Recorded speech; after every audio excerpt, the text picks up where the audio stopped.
I mean, I can think of a pretty good reason why he wasn't worried, because worry insinuates that you don't know what happened to someone.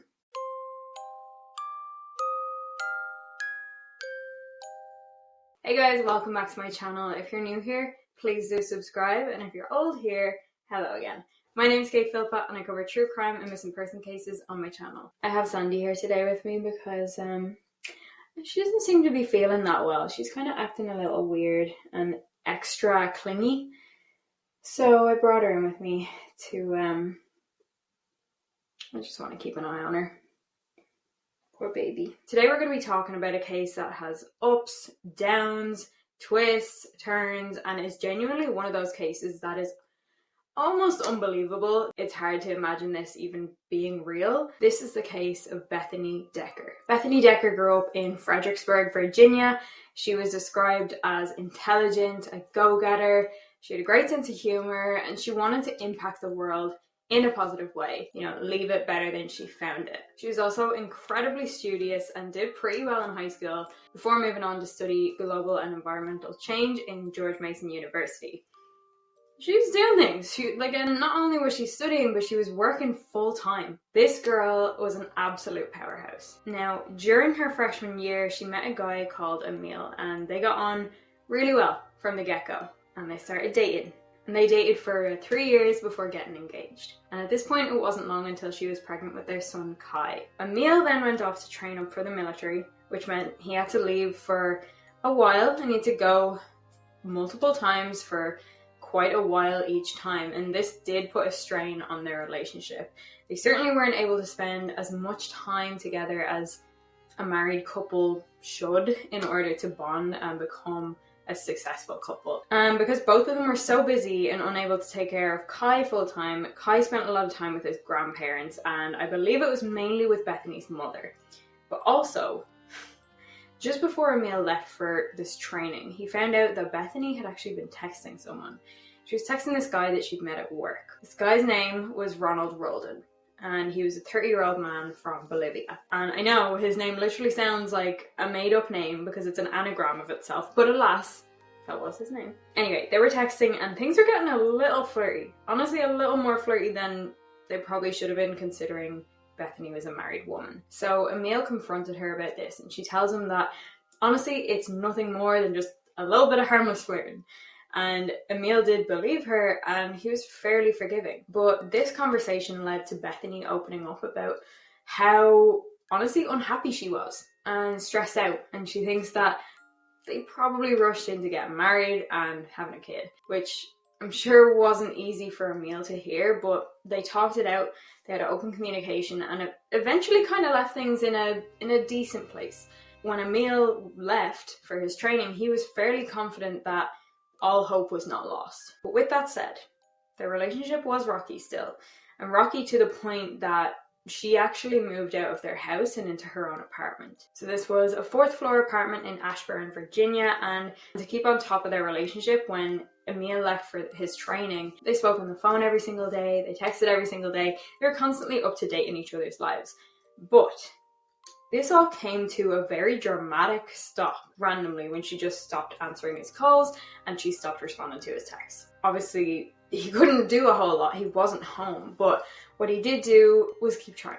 He tried contacting her every single day, to no avail, until one day she did answer the phone. And she then took a very strong stance on their marriage. She told him, "I don't love you, don't talk to me anymore." After which Emil heard a man in the background swearing at him, saying, "Man up," and then the call ended. So it's at this point Emil realizes their marriage is honestly in a much worse state than he thought it was. Unfortunately, his suspicions were confirmed.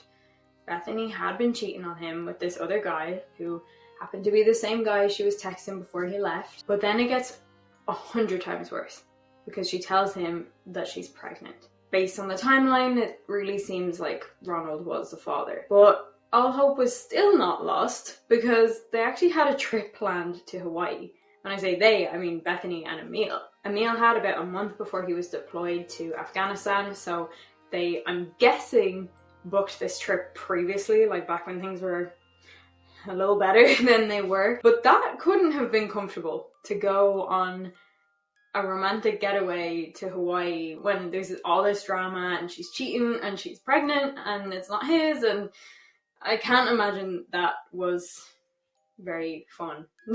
And actually when they came back, they were in a much less rocky place, and Bethany was now just confused, because previously she'd taken this firm stance of I don't love you, leave me alone, to now being like, I don't know who I love, I don't know who I want to be with.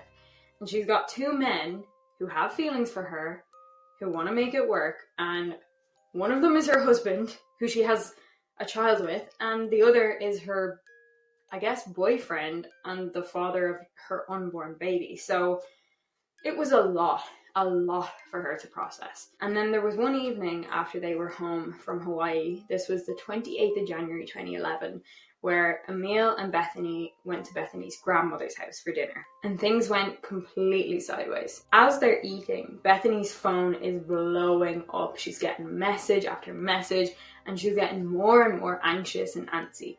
And eventually it all gets too much. She stands up and she's like, I have to go. And when they tried to convince her to stay, she said, no, you do not understand what will happen to me if I don't go now. She and Emil leave, but they don't go home together. Bethany goes home to her apartment, Emil goes home to their house.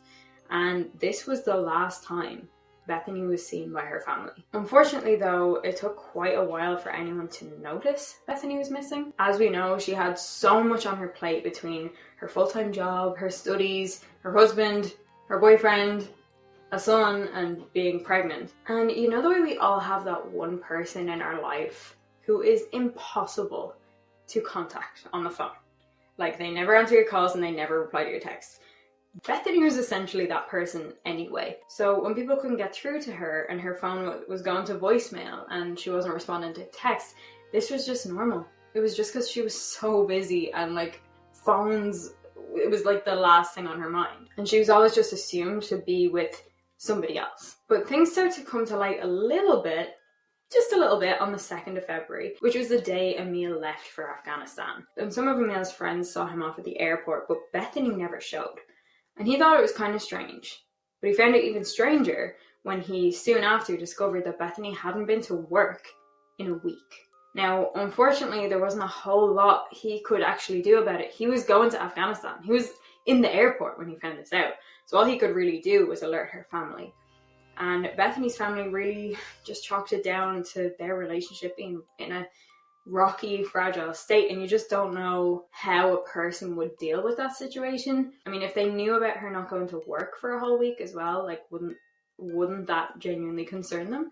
But to be fair, I don't even know how much information they actually knew. So another few days go by and she still didn't answer anyone's calls or texts. And eventually those days turned into weeks. 3 weeks, in fact. So it was now mid-February and she still hadn't been seen in person by anyone since the 28th of January.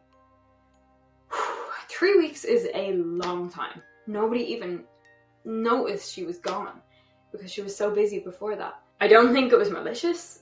I just think it was more a huge oversight, but a very unfortunate one. Anyway, so like I said, we're now in mid-February and something incredibly strange happens. Bethany's friend was on Facebook and she sees that Bethany is online. There's like a little online status.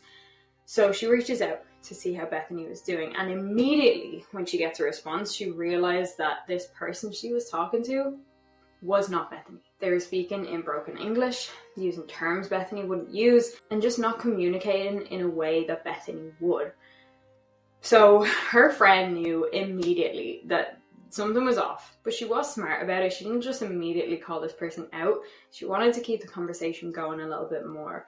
So what she did was, and it's actually quite clever, she started asking the person questions that were to do with things that Bethany would know about. Only Bethany would know about. Because obviously if it was Bethany on the other end, she would have no reason to avoid these questions. But if it was anybody else impersonating Bethany, well, yeah, they're gonna avoid them. And of course, this person started avoiding the questions and trying to change the course of the conversation. So eventually, when she had enough information to be 100% sure that this absolutely was not Bethany, she called Bethany's grandmother and let her know. Bethany's grandmother actually lived fairly close to Bethany's apartment, so she swung by and she saw that her car was there. Bethany's Hyundai was parked outside, but she did notice it was parked strangely, like it was at a weird angle, there was a flat tire, and the car itself was very dusty. Side note, I would be very curious to know if the driver's seat had been adjusted for somebody taller or just somebody else. Just saying. But when Bethany's grandmother knocked at the door, there was no answer. Bethany wasn't there. So they knocked around on some neighbors' doors to see if anyone had seen Bethany recently, and nobody had. Nobody had seen her in weeks. The next step then was to contact all her family and friends. Like, had anybody heard from her? Because so far, it looks like there's total radio silence and she's just vanished into thin air. And nobody had heard from Bethany in over 3 weeks. So that was the point on the 19th of February 2011 when Bethany was reported missing. Luckily, police understood the gravity of this case from the word go, because they knew they were 3 weeks behind. And as we know in missing person cases, it's the first 48 hours that are the most important. But during those 48 hours in Bethany's case, everyone in Bethany's life just was going about their days, having their coffees, going to work, doing their usual, without any inkling that anything was wrong. One of the first things police did was to try and get a hold of Emil. He's the husband, so either he needs to be incredibly worried about his wife because she's missing, or he needs to be incredibly worried about himself because his wife is missing. Do you know what I'm saying? So they reach out to him, and he had been the last one to see her technically because they left Bethany's family dinner together at the same time, but they did go their separate ways. So he literally saw her about 30 seconds later than everybody else. He went to his house, she went to her apartment. At this point, police start to carry out some searches. So they search the fields beside Bethany's apartment, and they find absolutely nothing. And it's only at this point that they find out this wasn't just Bethany's apartment. This was Ronald's apartment as well. Bethany and Ronald were living together. So oh my god, this throws a total spanner in the works, because now they're realizing Bethany was going home to her apartment their apartment that night, and this was the last time she was ever seen. So most likely, Ronald was the last person to see her, rather than Emil. So Ronald ended up saying that yes, he had seen her on the afternoon of the 29th of January, which was the day after the... Sandy... So Ronald ended up saying that yes, he had seen her on the afternoon of the 29th of January, which was the day after the botched dinner party. So we can start piecing together a bit more of a timeline now, okay? Ronald apparently saw her in the afternoon, and he says he last saw her when she left for work that day. We do know though that Bethany called her workplace that day to confirm she had a shift that night, although it's unclear as to what time this was, which is unfortunate because this would be the last known contact she'd have with anybody that wasn't Ronald or Emil. So investigators start looking into Bethany's personal info, and they find out that Bethany hadn't used her bank account since the last day she was seen. She hadn't used her phone, she hadn't gone to work, attended her classes, she hadn't used her passport. Like, she really went from doing everything and being everything to being nothing and nowhere. And investigators did the usual. They polygraphed Emil, Bethany's family, Bethany's friends. Notice I'm not saying Ronald because Ronald opted out. They also interviewed neighbors, and they brought in entire search teams, search dogs, and a whole lot more. They actually did quite a lot for Bethany. And unfortunately, none of this provided them with any additional information. But let's be honest, when a woman goes missing and she has a husband and a boyfriend, we're gonna look at the husband and the boyfriend, okay? Because either of them could have a motive to harm her. So let's do that, starting with Emil. Okay, where do we go with Emil? Emil was her husband, and he knew that she'd been cheating on him. And they'd been having problems personally as well, even without the cheating. But now, she was pregnant with another man's baby. Up until this point, Emil had been very, very forgiving about the cheating and everything, and he was giving her the time to figure it out. Like, he really was very understanding. But maybe it just got all too much for him. And if we look at the last time Bethany was seen, this was the family dinner. It was a little bit weird. Like, she was checking her phone was going crazy, she was getting loads of texts because of this other man in her life. I can see why that would piss somebody off. But then at the same time, Emil ended up providing a rock solid alibi. He passed the polygraph and he was very cooperative with law enforcement and everything. He was honestly, like, he was very open about the fact that they were having issues. He was like, yes, we are married and we are having personal issues, and this is what we're working on and this is where we're at. Like, he wasn't hiding that at all. But you still gotta look at him, you know, like he was being cheated on. Alright, let's just move to Ronald for a sec, because I have some things to say. Ronald would have a motive to harm Bethany because he may have thought that he was starting to have Bethany all to himself, but when she came back from Hawaii and was more unclear than before, like, this could have sent him into a rampage, who knows. Also, important to note, he was the last person to see her alive. And let's be honest, we really don't know all that much about him. So I think we should delve a little deeper here. Let's get to know him a little bit more. We know that he's a little older than her, and we know that he's from Bolivia. But what about his relationship with Bethany? Things were not as they seemed. Ronald was actually very possessive and controlling. Safe to say he wasn't exactly the model boyfriend. Like, there were things Ronald would do to assert his control over Bethany. For example, if Bethany was ever out with friends or doing things, just chilling out, just living her life, he would force her to take a picture of herself and whoever she was with to prove where she was and who she was with, which I find oddly fascinating, considering he got into a relationship with a married woman. Like, surely there's going to be some understanding that you're not the only man in her life. No? She was never single in the first place, so what gives you the right to be jealous? Ronald would also follow her around to let her know that he was there, always watching. So creepy. If Bethany went to a friend's house to just chill out, he would literally follow her and sit in the driveway just to let her know that he was there and to ensure that he had that dominance over her. And that's not even the worst of it, because yes, he was controlling and manipulative, but there were also allegations against him that he got physical with her too. For example, that he threw her across the room on one occasion and against the wall. One time he threatened her with car keys, saying that he would cut her open. These were all things that Bethany herself had told her mother. But she was afraid to leave. And she wanted to, but she was afraid. She knew that if she tried, he would find her, and that's when things would get 10 times worse, which is what we see a lot of the time in abusive relationships. And yes, Ronald could absolutely have motive to harm Bethany, because, long story short, he's a loose cannon. He already was harming her, and now Bethany's just come back from this holiday with her husband, and she's all uncertain about whether she wants to be with Ronald or whether she wants to be with Emil, and Ronald had a temper anyway, and I'm sure it would have taken a lot less than even this to set him off. But that's just my opinion. All of this information eventually came to light with investigators, and it was very eye-opening, because that wasn't all. They also discovered that Ronald had a criminal record. He'd had previous arrests for things like identity theft, public intoxication, and most interestingly, destruction of property. And this last one alluded to an incident in 2006 where Ronald smashed a woman's car window. You've got to have a serious temper and serious anger issues to be doing stuff like this. But upon further investigation into his past, they found that Ronald had previously abused girlfriends and was a control freak with them. Anyway, let's get back to this moment in time where Bethany actually disappeared and what Ronald's story was. Because we haven't really heard from him about what his story was yet. So let's go into that.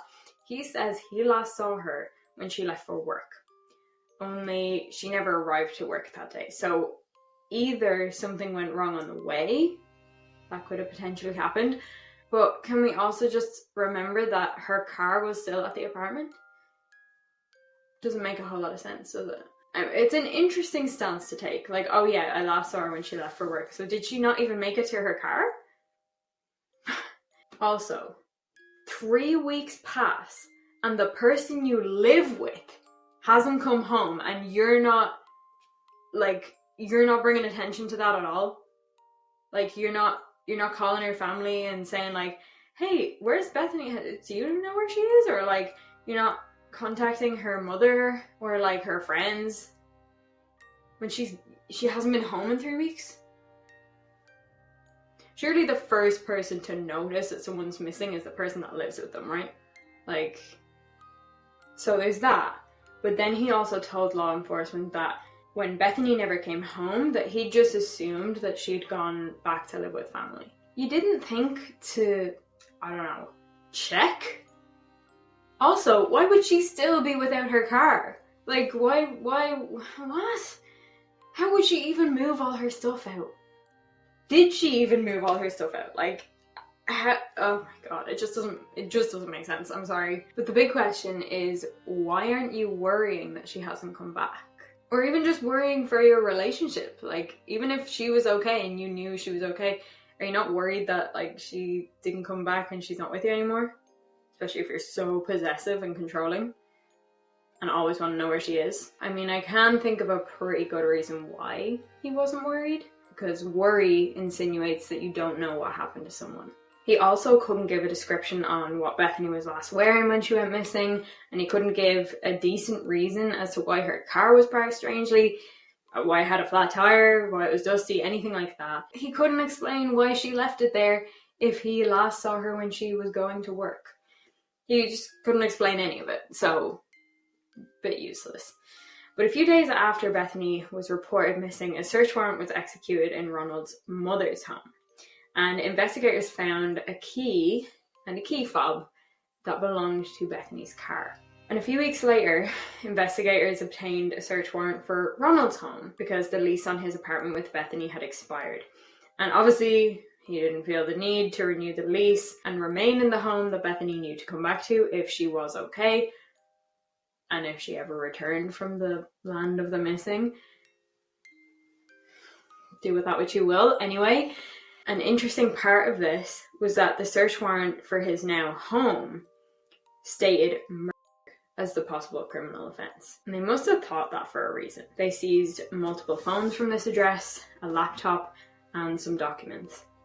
I just want to grab that little piece of information. Multiple phones?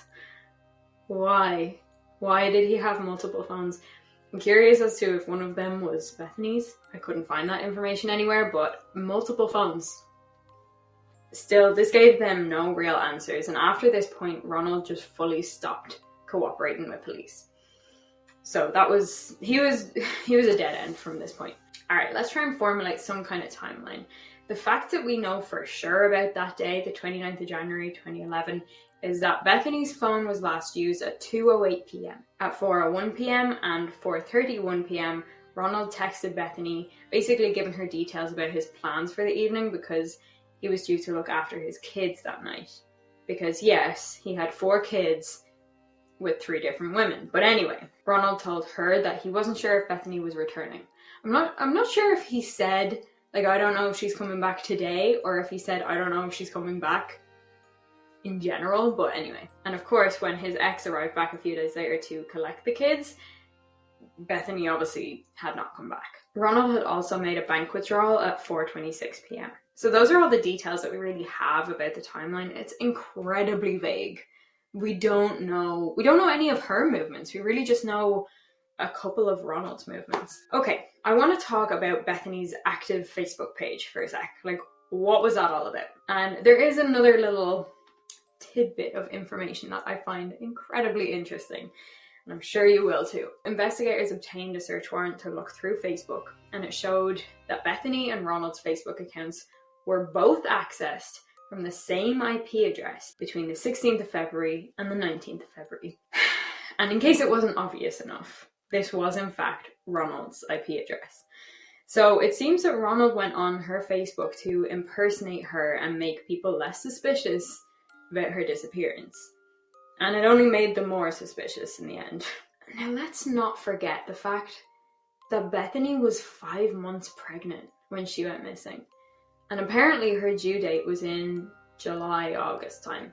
So around that time, police reached out to a load of hospitals nearby and along the coast to see if they'd seen her recently, but also to look out for her in case she did show up, because if she was still out there and if she was still alive, she'd be giving birth soon. Unfortunately though, her due date came and went, and there was no word and no news. This is the part that upsets me, because there wasn't even just Bethany to worry about. There was her unborn child too. And regardless of who the father was, or, you know, what drama caused this pregnancy, or whether it was wanted or not, that was another life. And if she was still alive, that's another missing person then as well. But if somebody ended her life, then they ended that life as well. Now, moving on to 2014. This is 3 years after Bethany went missing. Ronald got into a relationship with a woman called Vicky Willoughby. And old habits die hard, of course, because Ronald became very possessive, very controlling, manipulative, and aggressive fairly soon into the relationship. And it wasn't long before Vicky realized that this person could very easily harm her, and who knows at what point he would stop. So she actually decided to flee. She left and she moved to Pinehurst, North Carolina, which was over 300 miles away, probably closer to 350 miles away. But Ronald followed her there. And on another occasion, Vicky tried to leave again, but this ended so much worse than she could have expected. He beat the absolute crap out of her. He bit her on the back, he choked her, snapping her neck. And luckily Vicky had a gun, so she managed to grab it and shoot him twice, but the struggle continued further and he managed to get control of the gun. Ronald then shot Vicky 3 times, one of which was in the head. Guys, the head. So he clearly intended to do serious damage to her. Now, after all of this, both of them ended up in hospital with Vicky in critical condition. And while she did lose an eye, she miraculously survived and lived to tell the tale. Police understood Vicky's part to play in this altercation was 100% in self-defense, but Ronald was charged with assault with a deadly weapon, assault on a female, and discharging a firearm in an occupied dwelling. Good. When he was released from hospital, he was held on a $1 million bail in Moore County Jail. And I just want to ask this one question. Ronald, how stupid do you have to be to put a target on your own back like this? Like, your previous girlfriend already went missing, and you are a person of interest. So even if you had nothing to do with that, you'd think you'd be smart enough not to lengthen your criminal record with such violent offences. I suppose he just couldn't control himself. So from here, Ronald would only communicate with law enforcement through his attorney. But what I actually find most interesting about what came out after this altercation with Ronald and Vicky is that during it, Ronald told Vicky to her face, probably in a threatening sense, that he could make people disappear. Is that not a weird thing to say?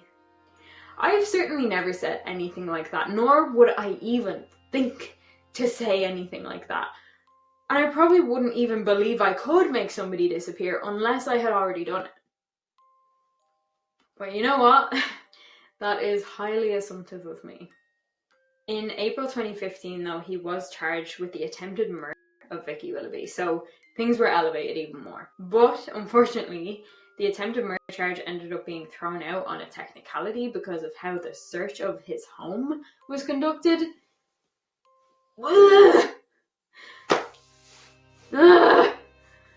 Guys, I feel like we can't get through a single case without stupid things like this happening. Anyway, from here, because of this, he was sentenced with a minimum of 6 years in prison and a maximum of 8 years and 3 months in prison. After which point he would be deported. Moving on to 2020, because we actually have quite a big update in Bethany's case. In November 2020, there was a warrant put out for Ronald's arrest in the abduction of Bethany Decker. So they finally got hold of him. He was arrested and held in the Loudoun, I'm so sorry, County Adult Detention Centre on no bond. The following month then, in December 2020, Ronald was charged with second-degree murder and abduction in Bethany's case. So they wouldn't have done this for no reason. They most likely knew or know even more than we do, but that does leave us with a no body murder case because Bethany has not been found. And these are usually pretty difficult to convict in. So my understanding is Ronald served those 6 years, and it was then that they charged him with this. Alright, so this brings us to the most recent updates where Ronald was scheduled for a 25-day jury trial starting in February of this year, 2022. But there was a delay because a ton of new evidence came about just weeks before the trial was set to go ahead. So hopefully within the next few months, we can see this case be brought to court and justice be brought to Bethany's family, and hopefully answers, because they still don't know. She just disappeared one day. And that's it. And that's where the case is at today. Bethany's mother, just a few short years after she disappeared, challenged Ronald to a polygraph test because he was the only one who hadn't done one. And she said, if you have nothing to hide, you have nothing to worry about. But from the looks of it, he still hasn't done that polygraph, and he hasn't cooperated in a long, long time. But look, if someone did something to Bethany, I'm curious to know where. Like, did it happen in her apartment or in her car? I mean, if it was in her apartment, how do you then remove her from the 4th floor apartment and down into the car without anyone seeing? I mean, there are ways, but I can imagine it's pretty awkward and difficult. Was it in the middle of the night, maybe? I don't know. Do you think that Bethany could have been an unfortunate victim of an unknown attacker or abductor? Or could she still be out there somewhere? And if so, is her child out there somewhere? Her child will be turning 11 this year, so I don't know. I mean, I wish I could think like that for this case, but my gut is telling me otherwise. But listen, we don't have proof. We honestly don't even know if she's alive or not. She might be. Okay, if you found this video interesting, it is incredibly helpful to drop a like and subscribe as well. Also, comment your thoughts. I was personally really suspicious of Emil at the beginning, and as I discovered more about Ronald, my thoughts definitely did a sharp 180. Personally, I think Ronald could shove his entire self where the sun don't shine, and that's even if he had nothing to do with Bethany's disappearance. Just for everything else he did. The guy's a piece of shit. But I would love to know what you think and what your gut is telling you about Bethany. I love you so much for watching this video the whole way through. You are the absolute best. And go ahead and follow me on TikTok, Instagram, and Twitter, all of which are KatePhilpott_YT. But before we go, I want to let Sandy say a quick hello, because she's been so well behaved this whole time. Come here, baby. Oh. And I don't think she's feeling well. She's just being a little bit... She's feeling a bit sorry for herself, I think. She's just a little quieter than normal. You're not doing too good, baby. I feel like I got through that way faster than normal, and I hope I wasn't just like... And I know I say I'm busy all the time, but like I literally have never been this busy in my entire life, and it is just, things are crazy. But yeah, we're getting through, aren't we, Sandy? It will all be worth it soon. I'm working on some exciting projects, and you know, I really nearly stopped doing this YouTube channel. It was very close to stopping, and yeah. Anyway, we're still going, and other than that, I'm curious, can dogs get a temperature? Because Sandy feels very warm right now. Thank you so much for watching, and I'll see you in the next one. Bye guys. Love you.